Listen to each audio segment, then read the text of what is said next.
우리 옆에 있는 친구들한테 힘내자 친구야 잘했어 이렇게 한번 인사해 봅시다. 네. 표정들이 밝은 친구들이 있고 이미 시험 다친 친구들도 있고 지금 너무 힘들어서 지금 졸고 있는 친구들도 있어요.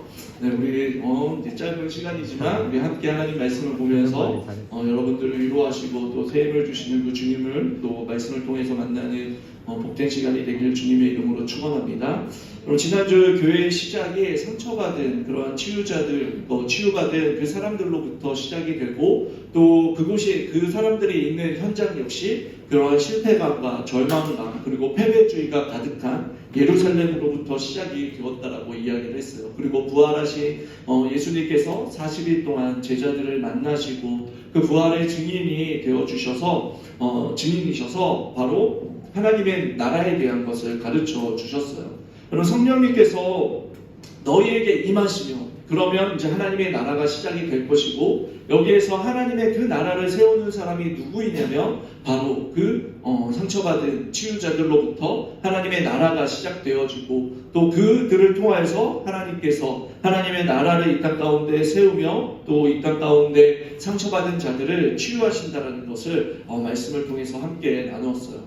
여러분들 한 주간 이 말씀을 들으면서 여러분들 한 주간 치열하게 시험 공부도 하고 또 깨닫지 못하는 또 그런 머리를 붙잡으면서 나는 왜 이럴까 고민한 친구들 꼭 있지 않을까. 네, 없다면 다행이고 그런 상처를 받거나 아니면 또 그렇게 자기 한계에 부딪힌 우리 친구들이 있지 않았는지 그러면서 여러 가지 힘듦과 두려움들 또 공부할 때 하나님 지혜를 주세요. 이번 시험은 또 잘 봐야 돼요. 이렇게 간절하게 하나님을 붙잡으면서 나아갔던 친구들이 있지 않았는지 여러분들은 한 주간 어떻게 그렇게 살았는지요.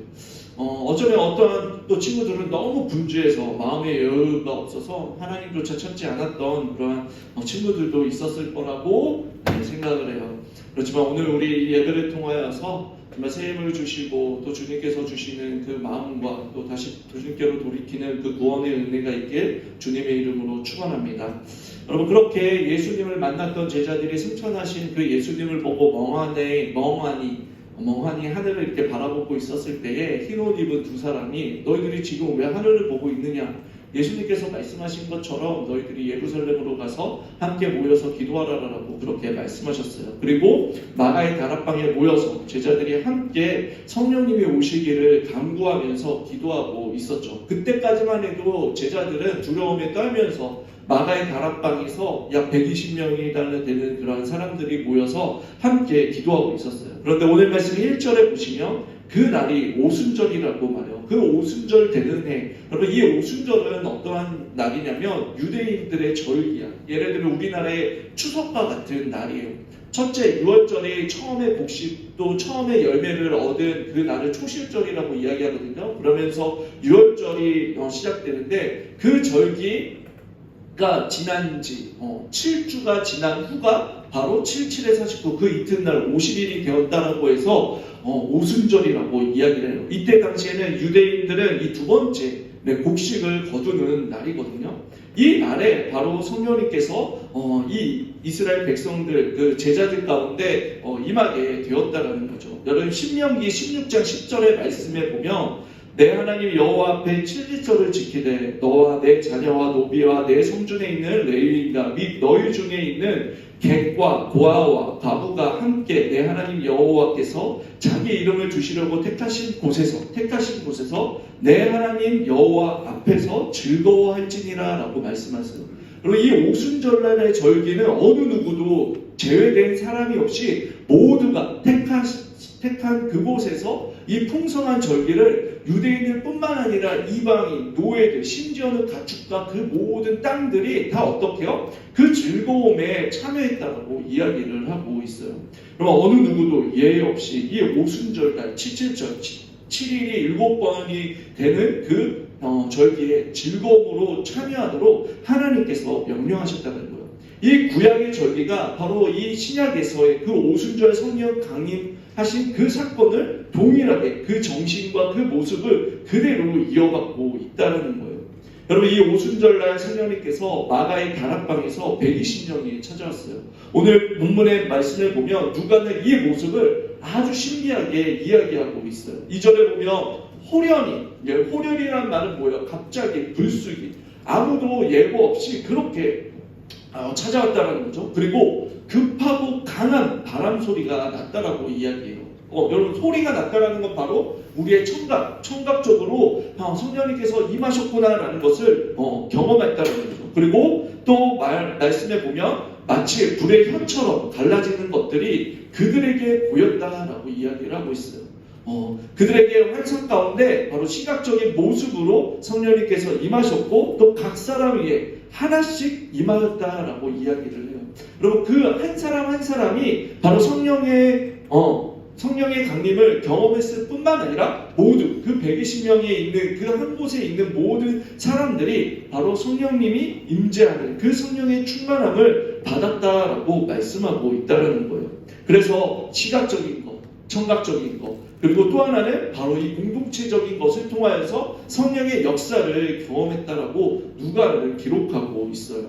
여러분 그러면서 강조하고 있는 것이 성령께서 임하셨을 때에 그 공동체 가운데 함께 그 동일한 은혜로서 그 동일한 그런 모습으로서 하나로서 성령님이 임하셨다라는 것을 말씀하고 있다라는 거죠. 그래서 우리가 구원이라는 게 성령님께서 각자의 상황과 환경 속에서 우리 각자에게 성령님이 찾아와 주심으로 우리를 구원해 주셨지만 이 구원이 결국 개인적인 사건이 아니라 어떻게요? 공동체적으로 우리가 함께 구원이라는 그 하나님의 성령의 역사를 통하여서 경험하는 사건이다라는 것을 말씀하고 있어요. 여러분 그리고 그 성령님의 임하심으로 인하여서 다른 언어들로 사람들이 120명의 사람들이 각각의 그 다른 나라의 말로서 언어로서 이야기를 하고 있다는 거죠.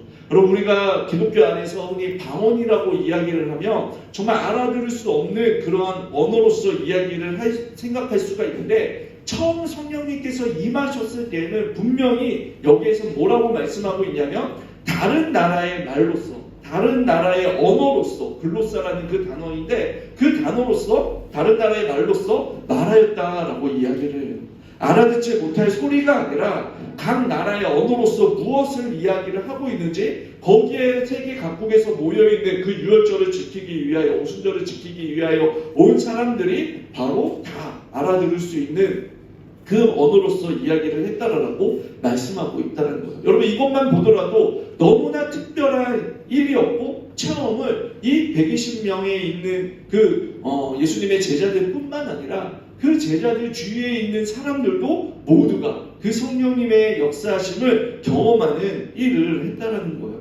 여러분 이 다른 언어로서 여러분 무엇을 이야기를 하고 있냐면 바로 성령님께서 역사하신 그 일이 무엇이냐면 11절에 보면 우리의 각 언어로 하나님의 큰 일을 말하라.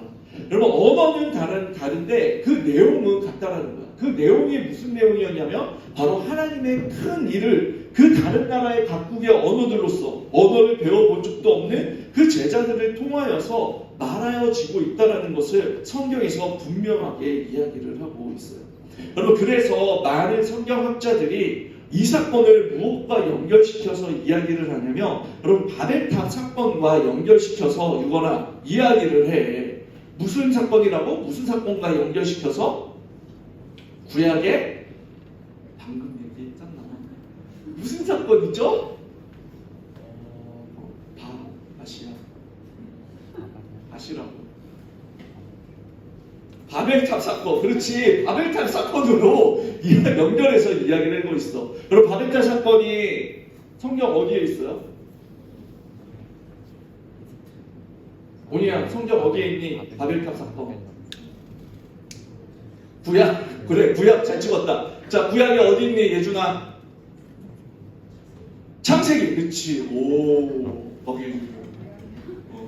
창세기 몇 장? 몇 장? 주은아 몇 장? 28장. 땡. 탑 모양이 어떻죠? 오! 야, 이게 좀 뭐야? 대단하다. 너 아바타 같다. 창세기 아바타 같다. 11장이에요. 맞아요. 11장. 여러분들 탑 여기 보이는 것처럼 11장에 신할 평지에서 어떻게 해요? 사람들이 어떻게? 모였죠. 모여가지고 노아의 사건이 일어난 후잖아. 그러니까 이 사람들이 어떻게요? 이제 무서워지기 시작했죠. 그러면서 이야기하는 게 우리가 앞으로 흩어짐을 면하자라고 이야기하면서 여러분 뭘 쌓기 시작한 거예요? 그렇죠. 탑을 쌓기 시작했다는 거예요.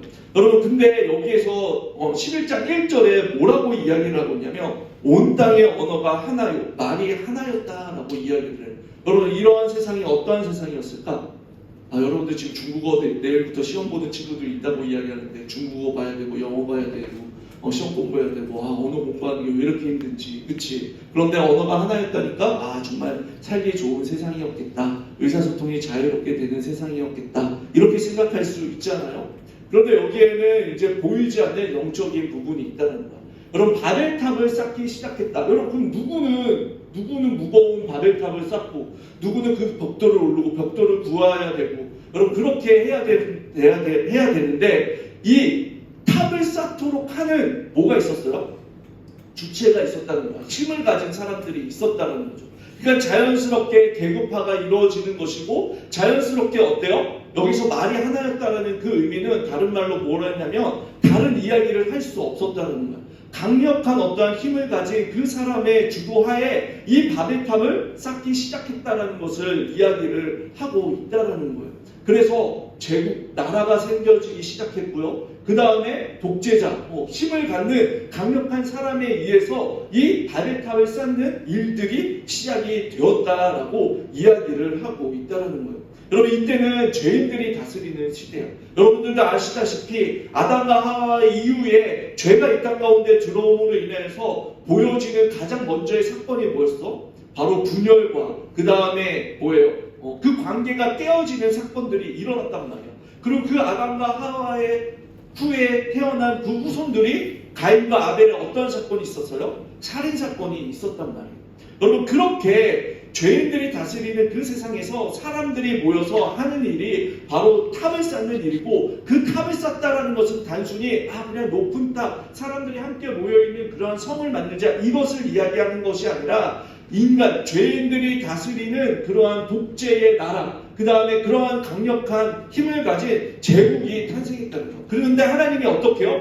은혜 가운데 그런 고난과 고통을 받고 있는 그런 사람들을 다시 자유와 해방, 그 언어를 흩어서 사람들을 뿔뿔이 흩어졌다는 것은 바로 어떻게 보면 우리에게 있어서 언어가 나눠가지고 왜 이렇게 힘든 거야 라고 이야기를 할 수 있지만 그때 당시의 사람들에게 있어서는 그러한 독재 국가들, 그 다음에 그런 폭력에 억압됐던 사람들에 대한 자유와 해방을 누리는 하나님의 은혜의 방편이었던 모습이 한편으로는 또 한편으로는 있었다는 거예요. 그런데 성령님께서 이 땅 가운데 오시자 그 흩어졌던 나라들의 그러한 나라들이 다시 어떻게요? 예수 그리스도 안에서 하나 되고 그 언어의 장벽들이 무너지는 그러한 놀라운 성령의 역사가 바로 이 하나님의 큰일, 이 성령의 강림을 통하여서 이루어지게 되었다는 것을 말씀하고 있어요. 여러분 외국어를 배워본 적이 없는 그 갈릴리 사람들이 외국어를 말하기 시작했어. 5절에 보면 각국에 있었던 경건한 유대인으로부터 비롯되어서 여러분 9절에 정말 많은 나라들의 사람들이 이 예루살렘 땅에 있었고 그 예루살렘 사람들이 이 갈릴리 사람들이 말하는 그 언어를 통하여서 하나님의 큰일, 즉 예수 그리스도의 십자가에서의 죽으심과 부활, 그 예수 그리스도를 통하여서 하나님의 나라가 시작되었다라는 것을 이 성령의 강림의 모든 각 나라의 언어들, 뿔뿔이 흩어졌던 그 언어들이 다시 예수 그리스도께로 모임으로 인해서 여러분 놀라운 성령의 그 하나님의 역사, 하나님의 나라가 시작되었다는 것을 말씀하고 있어요. 여러분 7절에 보면 주위에 있던 유대인들이 방언하는 것을 보고 저 사람들이 다 갈릴리 사람들이 아니냐라고 이야기를 해요. 그리고 여기에서 이 갈릴리라고 콕 집어서 이야기하는 것은 그 제자들의 지방이 고향이 갈릴리구나 이렇게 생각할 수가 있는데 그것이 아니야. 이 유대인들에게 있어서 갈릴리는 완전 시골이야, 시골. 깡촌 시골이란 말이야. 외국어, 거기서 어떻게 저 사람들이 외국어를 배울 수 있어? 라고 하는 그러한 비하, 어떻게 보면은 그러한 무시 속에서 그렇게 이야기를 하는 거예요. 여러분 이 예루살렘에 있는 주류에 있는 사람들이 이 갈릴리 사람들이 여러 언어들로서 이야기하는 것을 볼 때에 그 사람들이 느꼈던 그 충격, 그리고 여러분 합리적인 그 생각을 뛰어넘는 그 사건, 그 일이 지금 바로 성령님께서 강림하시는 것을 통하여서 이 사람들이 경험하고 그 갈릴리 사람들을 딱 볼 때에, 성령이 충만한 그 사람들을 볼 때에 이 예루살렘의 주위에 있던 사람들은 무엇을 느꼈냐면 낯섦을 느낍니다. 아, 저 사람들은 나와 우리와 다른 사람이네. 아, 지금 이 상황은 우리가 합리적으로 이성적으로 이해할 수 없는 상황이네 라고 하면서 여러분 그렇게 받아들여지게 됐다는 거예요. 여러분들은 익숙함이 좋아요? 아니면 낯선 곳이 좋아요? 준서는 익숙함이 좋니? 낯선이 좋니? 익숙함이 좋죠. 정훈이는 익숙함이 좋니? 낯선이 좋니? 너 익숙한 게 좋아. 혹시 나는 낯선 게 좋습니다 하시는 분 없어요? 도전가가 없나? 학문가가 없나? 그러니까 모든 대부분의 사람들은 낯선보다 뭐가 더 좋아요? 익숙한 게 좋잖아요. 여러분 그런데 성령님께서 일하시는 것을 우리가 조금 생각해 보면 성령님은 익숙함이 아니라 뭐예요? 우리에게 계속해서 낯섦을 허락해 주시는 거예요.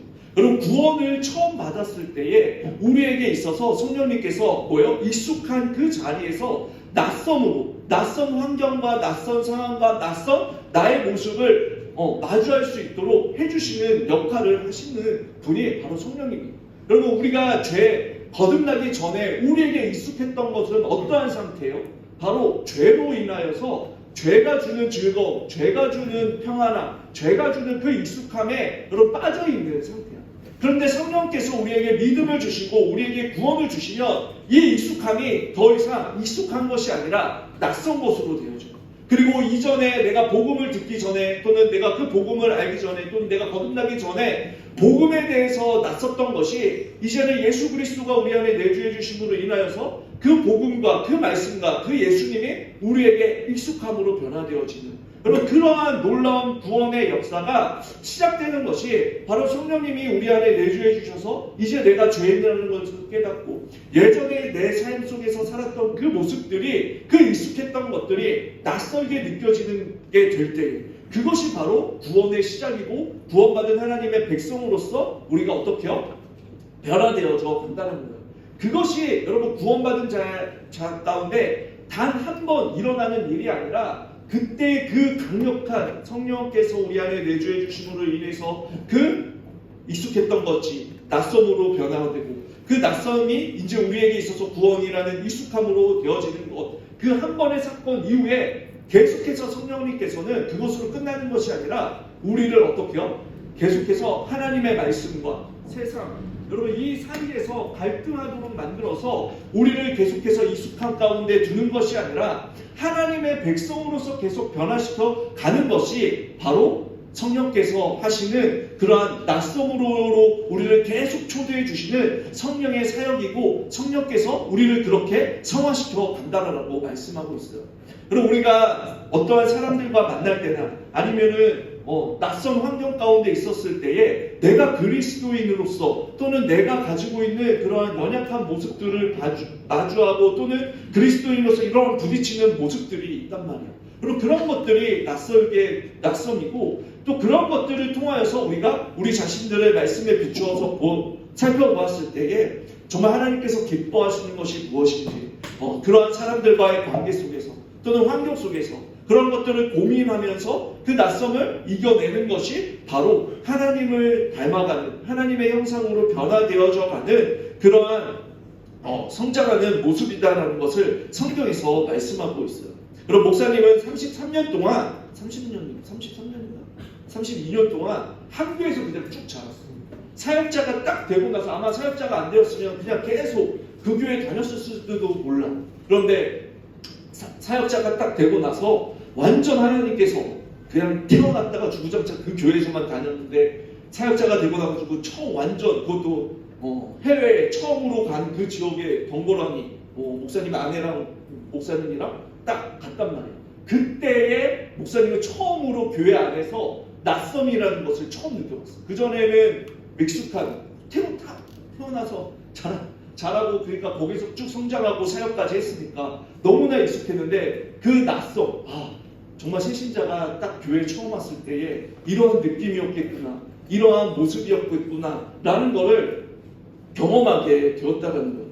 여러분, 그러니까 그 낯선 환경 속에서 아무도 의지할 사람이 없으니까 마치 내가 뭐처럼 느껴졌냐면 되게 연약한 사람처럼 느껴지는 거예요. 그전에는 내가 너무나 익숙했던 그 사람들과 바운더리 속에서 막 있었을 때에 전혀 막 불편함 없이 지냈다가 정말 아무도 도와줄 수 없는, 또 아는 사람도 없는 그런 곳에 혼자 딱 있다라고 생각하니까 내 자신의 연약하고 그런 취약한 모습들을 보게 되어졌다는 거예요.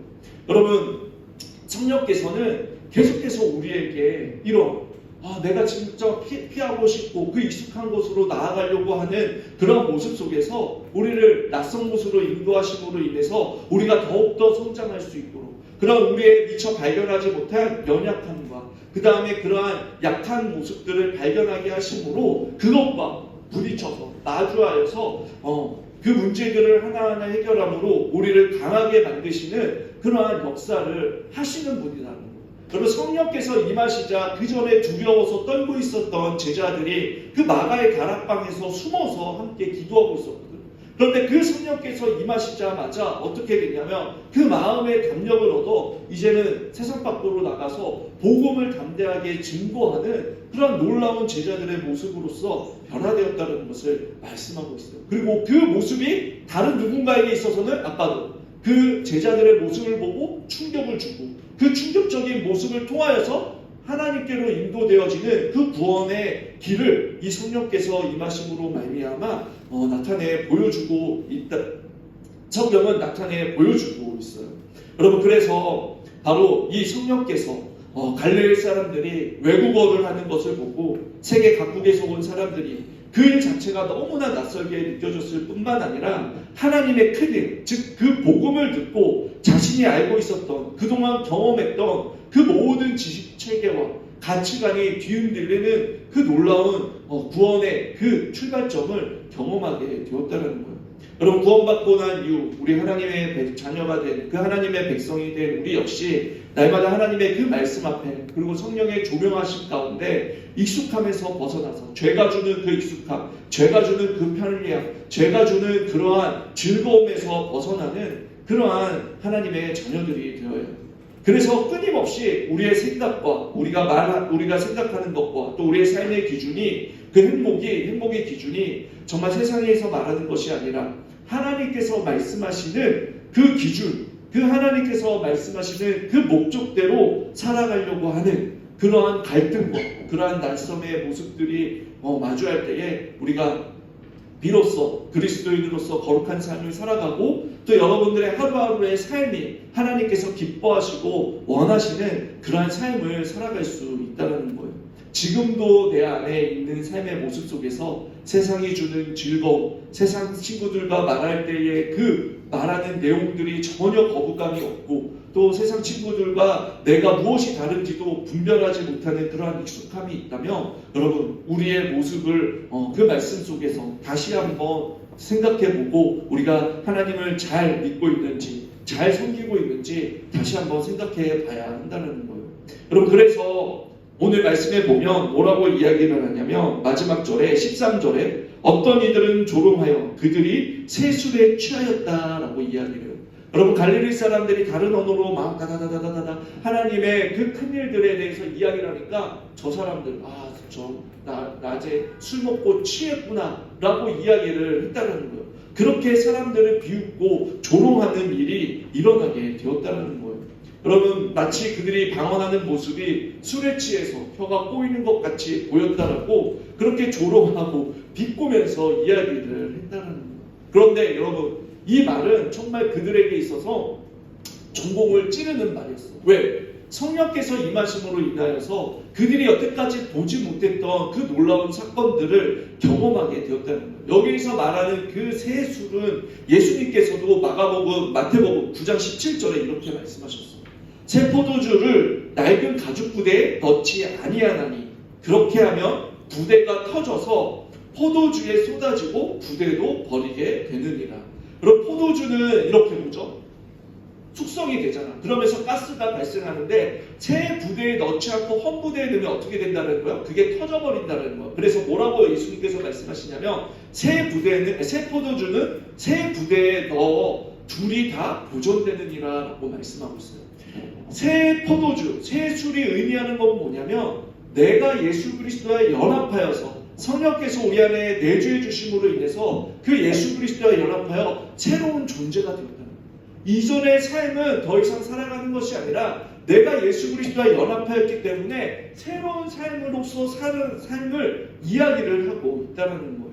그래서 여러분 이렇게 새롭게 변화돼 그리고 성령께 거듭난 그러한 존재, 구원을 받은 그 거듭난 존재들은 그럼 우리에 대한 그 죄의 장벽이 무너지고 예수 그리스도와 인하여서 새로운 삶, 새로운 나라, 새로운 왕으로서의 통치를 받는 그러한 새로운 존재로서 삶을 살아가야 되는 것을 말씀하고 있다는 거죠.